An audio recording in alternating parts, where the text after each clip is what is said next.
എന്റെ കയ്യിലുള്ളത് 2011 doctor MK Muneer ഈ നിയമസഭയിൽ തന്നൊരു മറുപടിയാണ്. സംസ്ഥാനത്തെ അംഗൻവാടി വർക്കർമാരുടെയും ഹെൽപ്പർമാരുടെയും ഓണറേറിയത്തിൽ സംസ്ഥാന വിഹിതം 550 രൂപയിൽ നിന്ന് 1000 രൂപയായി വർദ്ധിപ്പിക്കുന്ന, അതായത് 2011 വരെ 550 രൂപയാണ് ഉണ്ടായിരുന്നത്. അടുത്തതൊരു ഉത്തരം ശൈല ടീച്ചർ 2016 സഭയിൽ കൊടുത്ത മറുപടി. കഴിഞ്ഞ സർക്കാരിന്റെ കാലത്ത് അംഗൻവാടി ജീവനക്കാരുടെ വേതനം വർദ്ധിപ്പിച്ചിട്ടുണ്ട്.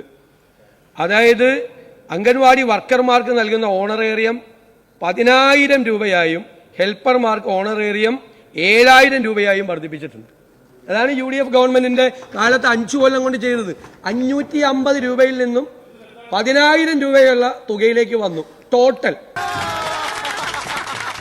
ശൈല ടീച്ചർ അല്ലെങ്കിൽ ഉത്തരം ചോദ്യം കൂടി അങ്ങ് നോക്കിയിട്ടില്ലെന്നു. ചോദ്യം ഇതായിരുന്നു: ICDS പ്രോജക്ടിന് കീഴിൽ പ്രവർത്തിക്കുന്ന അംഗനവാടി ജീവനക്കാർക്ക് അനുവദിച്ച ശമ്പള വർധനവ് നൽകാത്തതിന്റെ കാരണം വ്യക്തമാക്കാമോ? നിങ്ങൾ പ്രഖ്യാപിച്ച വർധനവ് എന്തുകൊണ്ട് നടപ്പിലാക്കിയില്ല?